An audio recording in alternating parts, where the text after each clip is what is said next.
Saban's acknowledging the responsibility that he has for others. He's not focused on himself. He's focused on the future of the program, players' futures, and their families who needed a firm commitment. It takes a certain amount of humility, a certain amount of self-awareness, and an ability to look outside of yourself to step down at the right time so that the program doesn't sacrifice quality down the line. That's what leadership looks like. And as we all know, ego can be costly. Biden should listen to Nick Saban. He should listen to his heart, which we know isn't fully in it. He can't do his job anymore.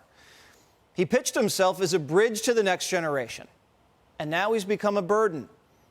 Joe doesn't love the grind, he loves the beach. And he's clinging to the pageantry of the presidency while the whole country suffers.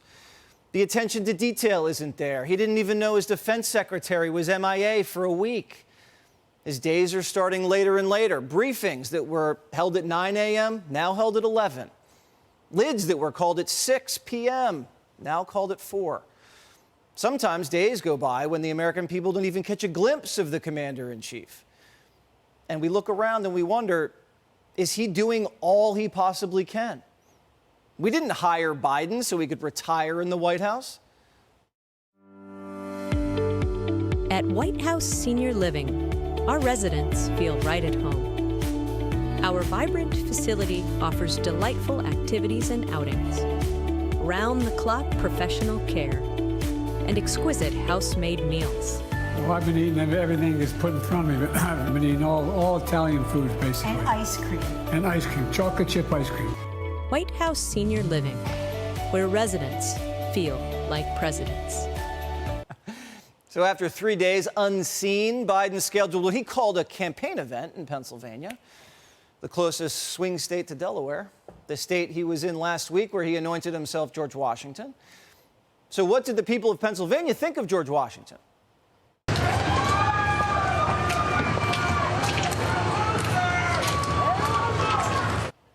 Biden visited a bike shop once he got inside, and he seemed a little lost. This is Morgan Sherwin. This is Morgan Sherwin and Sam Cerruti. After the bike shop, the president went to a coffee shop. And we're not sure what he's doing here. We hope he wasn't sniffing hair, but the young ladies didn't really seem to know he was president. It was an odd thing to bill as a campaign stop because the president never gave a speech. He stopped by a firehouse afterwards and read his economic plan from a note card.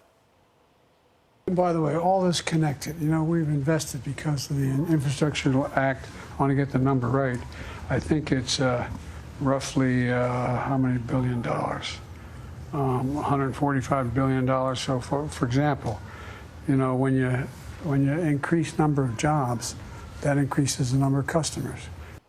Wow. You'd think he'd have the economic plan memorized by now. No. The Iowa caucus is Monday. Trump's been to Iowa 13 times since July. Biden hasn't been there for over a year.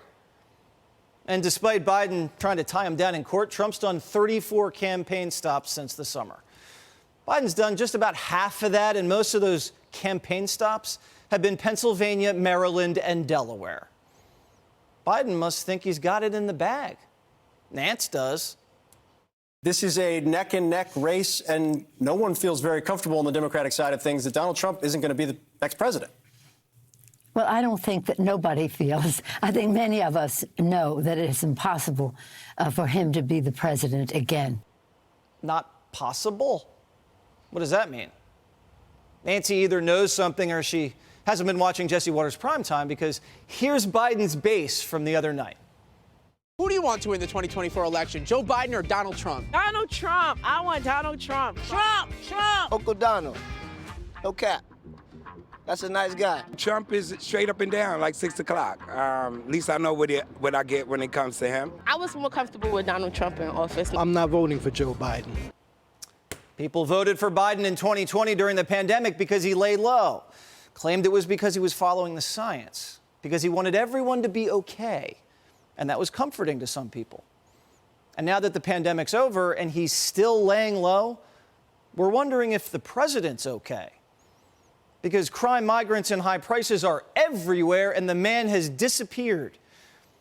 He's detached, and as Saban says, isn't doing his job. He should do what Saban did. Don't finagle a win and then leave us with Kamala in 2025. That would be a bridge to nowhere.